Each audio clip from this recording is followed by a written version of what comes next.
Caliban and the Witch, Section, The Struggle of the Commons. By the end of the 14th century, the revolt of the peasantry against the landlords had become endemic, massified, and frequently armed. However, the organizational strength that the peasants demonstrated in this period was the outcome of a long conflict that, more or less openly, ran through the Middle Ages. Contrary to the schoolbook portrait of feudal society as a static world, in which each estate accepted its designated place in the social order, the picture that emerges from a study of the feudal manor is rather that of relentless class struggle. As the records of the English manorial courts indicate, the medieval village was the theater of daily warfare. At times, this reached moments of great tension when the villagers killed the bailiff or attacked their lord's castle. Most frequently, however, it consisted of an endless litigation by which the serfs tried to limit the abuses of the lords, fix their, quote, burdens, and reduce the many tributes which they owed them in exchange for the use of the land. The main objective of the serfs was to keep hold of their surplus labor and products, and broaden the sphere of their economic and juridical rights. These two aspects of servile struggle were closely connected, as many obligations issued from the serfs' legal status. Thus, in 13th century England, both on the lay and the ecclesiastical estates, male peasants were frequently fined for claiming that they were not serfs but free men, a challenge that could result in a bitter litigation, pursued even by appeal to the royal court. Peasants were also fined for refusing to bake their bread at the oven of the lords, or grind their grain or olives at their mills, which allowed them to avoid the onerous taxes that the lords imposed for the use of these facilities.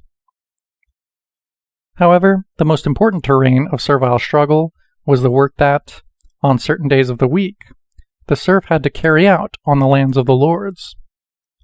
These, quote, labor services were the burdens that most immediately affected the serfs' lives, and, through the 13th century, they were the central issue in the servile struggle for freedom. Footnote. As J.Z. Titow writes in the case of the English bonded peasants, quote, "It is not difficult to see why the aspect of villeinage would be overshadowed by the problem of labor services in the minds of the peasants. Disabilities arising out of unfree status would come into operation only sporadically. Not so with the labor services, particularly week work, which obliged a man to work for his landlord so many days a week, every week, in addition to rendering other occasional services." End of quote and end of footnote. The serfs' attitude towards the corvée, as labor services were also called, transpires through the entries in the books of the manorial courts, where the penalties imposed on the tenants were recorded. By the mid-13th century, the evidence speaks for a, quote, massive withdrawal of labor. The tenants would neither go nor send their children to work on the land of the lords when summoned at harvest time, or they would go to the fields too late, so that the crops would spoil, or they worked sloppily, taking long breaks, and generally maintaining an insubordinate attitude. Footnote. Beginning of quote. Take the first few pages of the Abbott's Langley Rolls.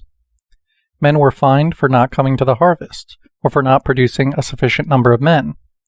They came late, and when they did come, performed the work badly or in an idle fashion. Sometimes not one, but a whole group failed to appear, and so left the lord's crop ungarnered. Others even, when they came, made themselves very unpleasant. End of footnote.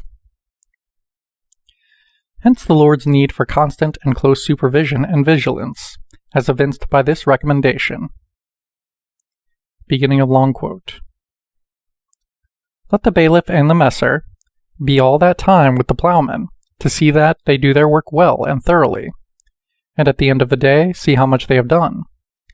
And because customary servants neglect their work, it is necessary to guard against their fraud.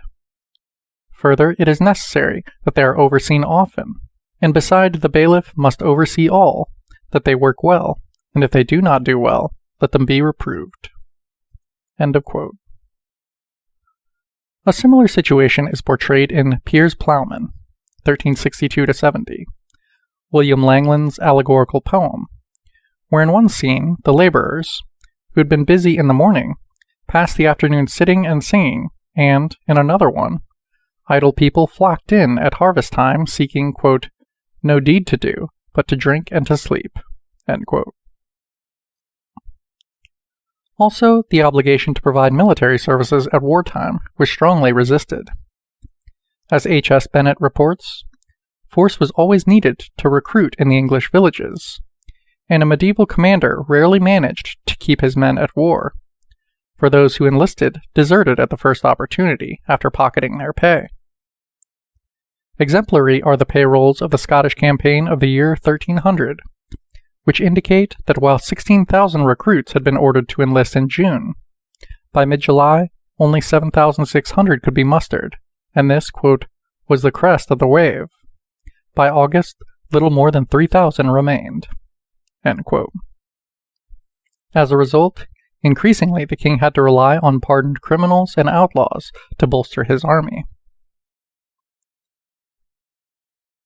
Another source of conflict was the use of non-cultivated lands, including woods, lakes, hills, which the serfs considered a collective property. Quote, we can go to the woods, the serfs declared in a mid-12th century English chronicle, and take what we want, take fish from the pond, and game from the forests. We'll have our will in the woods, the waters, and the meadows. End quote. Still, the most bitter struggles were those against the taxes and burdens that issued from the jurisdictional power of the nobility.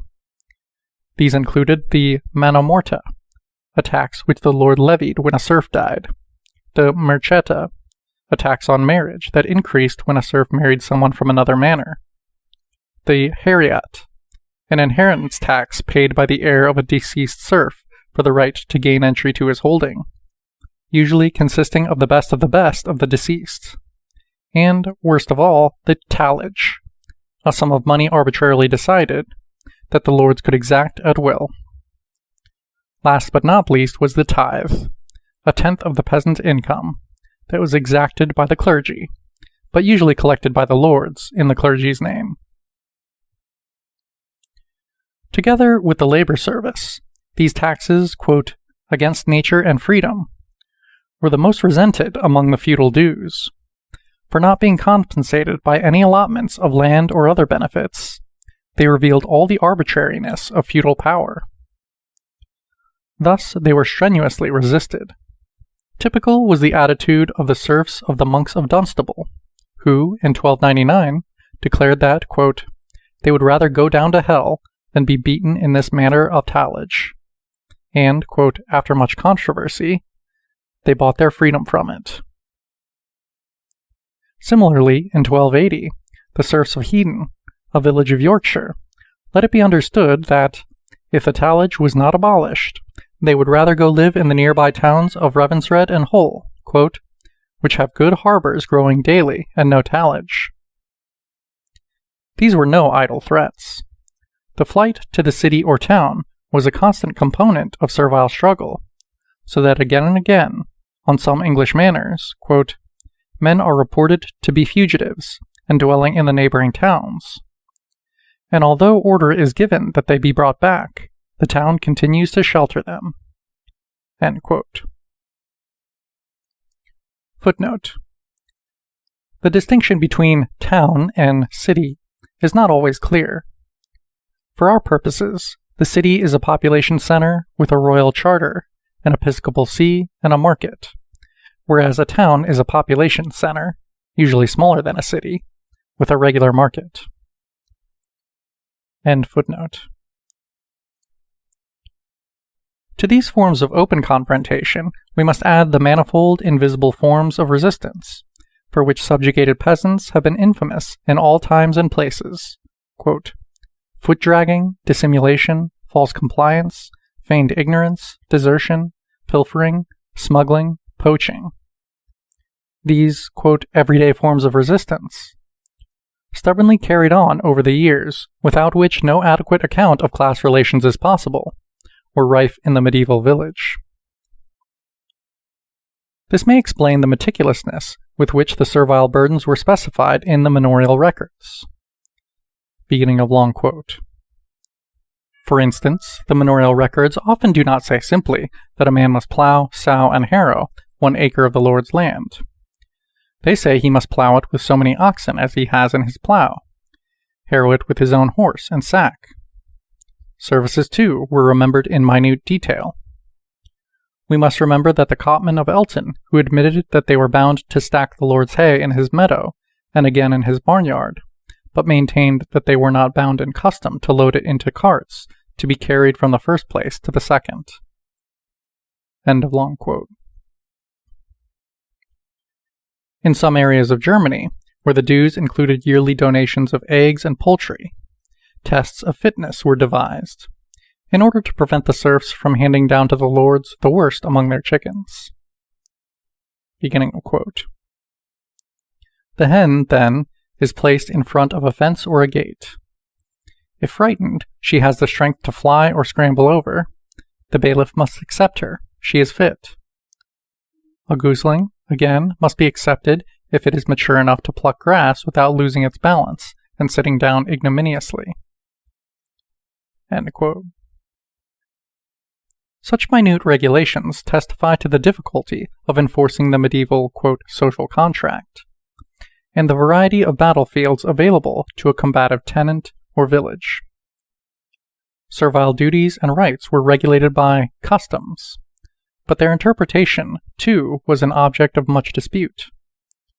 The, quote, invention of traditions was a common practice in the confrontation between landlords and peasants, as both would try to redefine them or forget them, until a time came, towards the middle of the 13th century, when the lords put them down in writing.